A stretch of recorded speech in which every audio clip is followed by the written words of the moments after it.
Welcome to Farm Talk, where we look at issues that affect agriculture and ranching here in the natural state. Brought to you by Heritage Agriculture. Here is your host, Mike Linton. Welcome to Arkansas Farm Talk. I'm your host, Mike Linton. My guest today is Mr. Lee Debarry. He's a poultry farmer from Batesville, Arkansas. Lee, welcome to Arkansas Farm Talk. Well, thank you, Mike. Really glad to be here. Appreciate the invite and look forward to sharing some information about the poultry industry. Yeah, we're going to talk about some chickens, but a little bit, tell me about yourself first, and then we'll get into it. Of course, my name is Lee. I am a fourth generation farmer. My family has owned a row crop farm. Great-grandpa bought it back in the 40s down in Arkansas County in the Crockett's Bluff area, so I was raised on a farm. Graduate of DeWitt High School, home of the Dragons. Yeah, the Dragons. Yeah, absolutely. And then off to the University of Arkansas, where I met my lovely wife, Gina. We've been married for 26 years, love her to death. We've got two children, Jonathan and Katie. And of course, coming out of college, I went to work as an ag banker. And so that's kind of how I got my start. That's kind of who I am. Born and raised on a farm, and then spent the last 25, 26 years in ag finance. Yeah. Well, I know you lived in Lone Oak for a while. I did. And because we were neighbors. We were next door neighbors. So yeah, when we come out of the University of Arkansas, went to work for the Farm Credit System. That's where I went to work. Worked for them in Lone Oak. You didn't know me at that time. Mm-hmm. I actually did 2 stints in Lone Oak. Okay. But worked in Lone Oak, a little bit in Brinkley and Stuttgart. Got the opportunity to go as the branch manager to Star City. And Tyson Foods has a complex down in Pine Bluff, Rising area, Star City, hatcheries in Star City. And that's where I first got my first introduction into poultry. They were expanding at the time. Mm-hmm. They were adding to their complex, and I made my very first poultry loan in 1995 in Star City, Arkansas.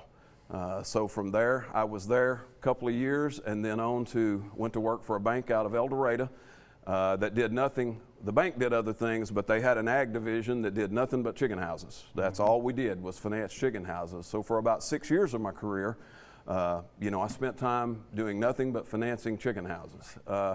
Then in 2002, got the opportunity. Even though the bank was in El Dorado, I was over in Mena, far western Arkansas, and got the opportunity to move back a little closer to home, which made mom and dad happy with grandkids, as you know. So got an opportunity to come to the bank in Lone Oak, moved there, and still did a lot of poultry. It wasn't the only thing I did anymore. I did row crop ag financing and some other types of financing, but brought poultry to that bank and spent a lot of time, spent 9 years there in Lone Oak that we were neighbors, and really enjoyed my time there. Still got a lot of good friends in the Lone Oak area, so really enjoyed it there. But I was financing through the bank at Lone Oak. I was financing poultry farms up in the Batesville area. And I got an opportunity to go up there and be a community bank president up in the Batesville area and be a market president and work there a little more closely in the poultry industry. And it was an opportunity I felt like I couldn't pass up. So that's when we left Lone Oak and moved to the Batesville area. So that's kind of how I got into Batesville. While there's 2 companies, George's OMP and Pico, that operate out of Batesville, and both were doing some expanding. So in 2013, I got the opportunity to build my first farm, and I built four broiler houses, brand new.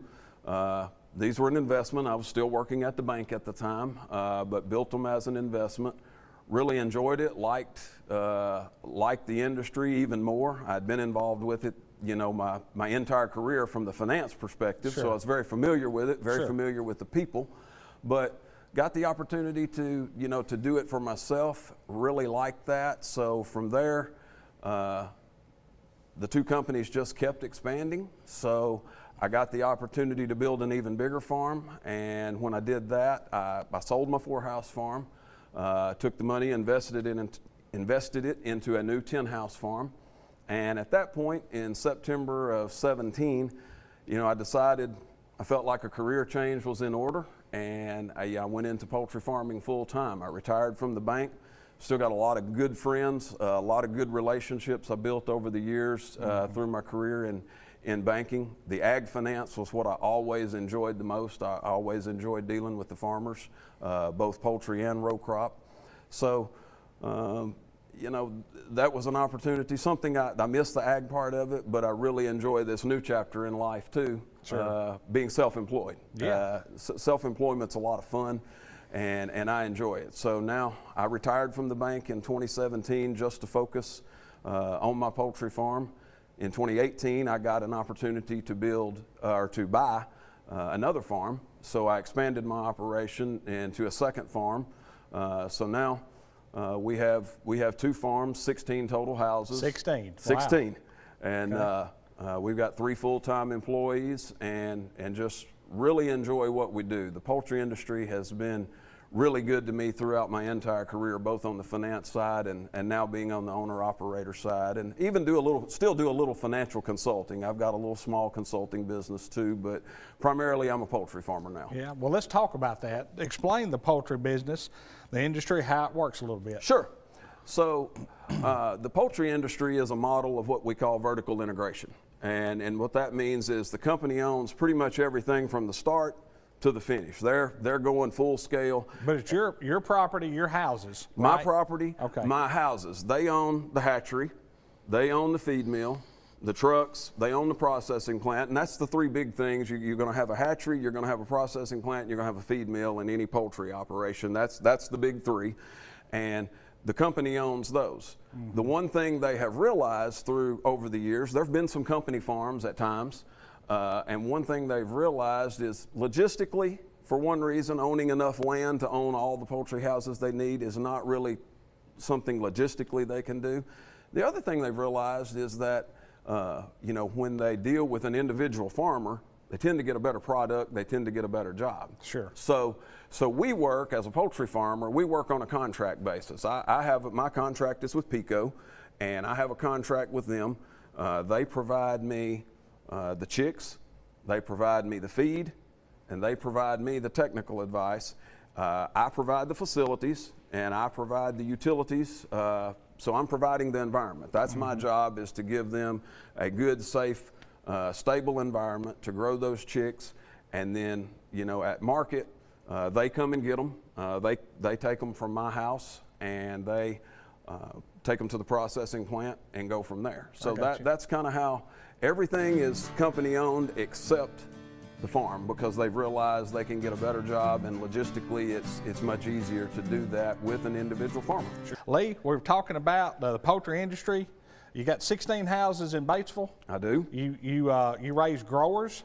Yeah, I raise broilers. Broilers. Broilers. Okay. Yep. Tell me about the different houses. I didn't know that there's different houses. Yep. So there are several different types of poultry housing, and I'm going to talk about basically the 3 main types, what the average Arkansan is going to see. Now, there are commercial egg houses. You know, there's some things called primary breeder houses, and we're not going to cover them much because basically the industry in Arkansas is 3 different types of houses, and that is what's called a pullet house. That's number 1. Then you have a breeder hen house. Then you have a broiler house, which that's what I do. Now, pullet farm is where it all starts. Pullet farms, the company, whether it be a Tyson, a Simmons, a Pico, whomever it may be, they are buying chicks. So they're buying small chicks from a primary breeder, and they're bringing them to that pullet farm. That pullet grower is responsible for raising that bird for roughly 21, 22 weeks. So he's keeping that bird that whole time, and he's getting it ready to go into a breeder hen house, which we'll talk about next. The pullet house it's very stable. There's not very many of them. You're going to have the fewest pullet houses of any kind of house. When you have a typical complex, probably 3 to 4% of the housing in the entire complex is pullet houses. You just don't need very many of them. They're not as labor intensive, and they're typically paid by the square foot. So they just, however much square footage they have, they're paid a flat rate by the square foot, and then they get a livability bonus for however many good chicks they moved to the breeder hen house. Okay. So that's kind of where it all starts. All starts with the pullet houses, and you don't see many of those sell. Most of those people are really happy. Rarely do you see a pullet house or a pullet farm come on the market. Sure. You go there into what's called a breeder hen house. So That's where the pullets, which are the females, and the roosters, the males, that's where they come together. And of course, they do what males and females do, and that's where we get eggs. But this is not like the dozen eggs you buy on the store, on the shelf at the grocery store. These are hatching eggs. So those chicks are going to go, or they're mature birds now. They're going to go 21 weeks into that breeder hen house. They're going to stay there 43 to 44 weeks till they're about 65 weeks old. That entire time, they're producing hatching eggs. So a breeder hen grower is opposite of a pullet deal. It is very labor intensive. You're gathering eggs 3 times a day, and it's very automated now. So there's a lot more automation that's made it a little bit less labor intensive, but a breeder hen farm is very labor intensive. Now the company has come around. You have a climate controlled egg room if you have a breeder hen farm. And so you're gathering your eggs, you're cleaning them, and you're putting them in that climate controlled egg room. Then the company, whether it be a Tyson or whomever it is, they're coming around every so often, weekly, maybe more, depending on how many houses you have and eggs you produce. They're coming around and picking up those eggs, and they're taking them to the company hatchery. So then they go to that company hatchery, and they're there 3 to 4 weeks where they hatch into a baby chick. And that's what I get. So now the company is bringing those in a climate controlled trailer truck. They're coming to farms like mine with thousands of little baby chicks. You can hold them in your hand, you know, right here. And we're going to take those chicks and grow them, you know, out for, depending on who the complex and the integrator, you know, anywhere from 6 weeks to 9 weeks, depending on the size bird they want. So that breeder hen grower, he's getting paid by the dozen eggs. He can make a bonus for how well he utilizes his feed and his hatchability. How many of the eggs he sent to town, how many of them hatched and became good chicks. So that's how he's getting paid.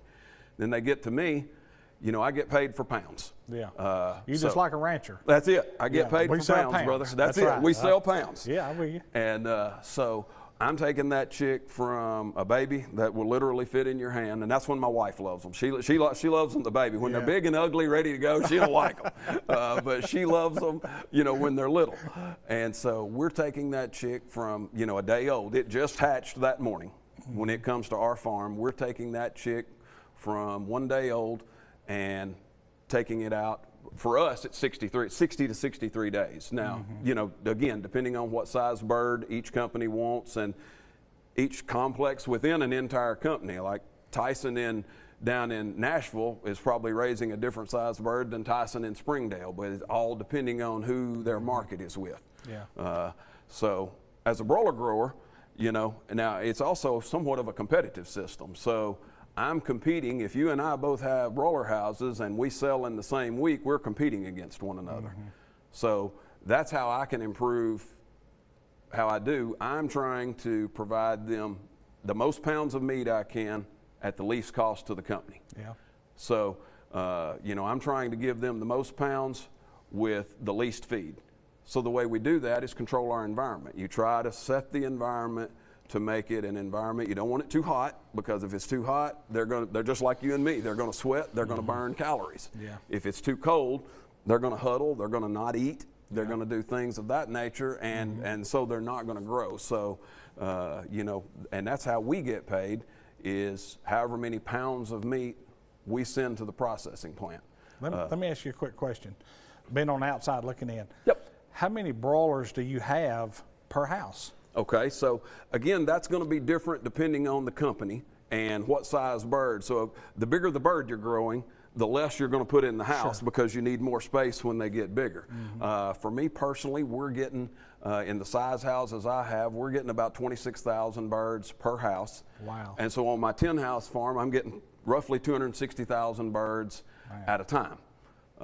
You know, the other company that's in Batesville, they grow a slightly smaller chicken, so if I happen to be growing for them, the number would be higher. Yeah. I would get more birds, but you know that I'm getting roughly 260,000 or 26,000 birds to the house. So when you can count the two farms at any one time, I've got close to 500,000 birds. Man, that's you know, amazing. under management. That's amazing. And broilers are, that's what most people see.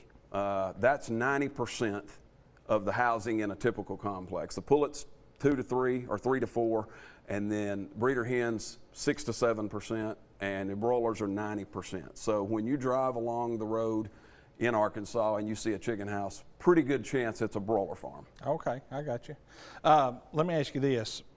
The poultry business in Arkansas, I know it's huge, and in the U.S., okay? Yep. Touch on that just a minute. Okay, so yeah, in the United States, it's a huge industry. It's about a $433 billion business nationwide. Wow. Providing roughly 488,000 jobs nationwide, 28 billion in wages nationwide, and about 30 billion in tax revenue or government receipts. Wow. Welcome back to Arkansas Farm Talk. I'm with Mr. Lee Debarry talking about the poultry business. Lee, we've talking about how big the poultry business is in Arkansas and the U.S. with Tyson Foods, with Pico. Let's hit on that one more time. You bet. So we talked about nationally. Let's talk about in the state. In the state of Arkansas, a lot of people may not realize this. We're known as an ag state, but the #1 ag industry in Arkansas is poultry. Yeah. 2018, almost $5 billion. I think $4.9 billion in ag receipts due to poultry. Wow. And it was about 53% of our total ag receipts. There's about 6,500 poultry farms of some type in the state of Arkansas, and it's providing about 163,000 jobs in the state of Arkansas. So, well, 1 out of every 6 jobs in the state of Arkansas is directly tied to agriculture. Absolutely, and the poultry industry is a big part of that, and they're pretty good paying jobs. I want to say the average wage and benefits for jobs in the poultry industry, it's about $48,000, a little above $48,000. So they're, they're good, solid, well-paying jobs that, provide people a lot of income in the state of Arkansas. It's a big deal. That's great. If somebody's interested, how do they get involved in the poultry business? Okay, so there's 2 primary ways you can get involved in the chicken business. The first is you buy an existing poultry farm. So you own a farm and you're ready to sell for whatever reason. You want to retire, you want to change, whatever the case may be. I can come and buy your farm. Now, I can't just come do that and me and you talk and that's that. You have to talk to your company. So if you grow for, say, Tyson, then I've got to go see Tyson. I need to talk to them about whomever it is, and you go visit with them, and they have to agree to give you a contract. The other way to get into the business is building new, and again, that's something else that it takes the company, it takes the contract. I can't just go out and buy land and say I'm going to build 10 chicken houses. I've got to have somebody willing to contract them for me. So when you're going to do that, you have to find some way. Find somewhere that the industry is expanding. You got to find a complex that is looking to add growers, and that's where you can get into building new. I got you. If you were going to give some advice to somebody wanting to get in the business, where would they start? Oh man, I know that's a open-ended question. That is very open, and brother, we could have spent the whole show on that one question. I think I could, after 26 years in ag finance, I could talk about that one for a while. But there's some key things that anybody that wants to get in the poultry industry needs to do. Number 1, do your research, do your homework. Don't just go look at the first chicken farm you see on the internet and go, hey, so-and-so's in the business, so I'm going to get in it, and just go try it. Do your research, do your homework. Number 2, it's a business, and you have to treat it as such. Sure. It has to be run as a business. You need to budget, because there are times that maybe, depending on how things fall, this time I only may have 2 months' bills after I sell. I may only have 2 months' bills to pay, but next time I have 3. Yeah. So you really need to budget. You need to talk with the integrator. You need to understand what you're getting into.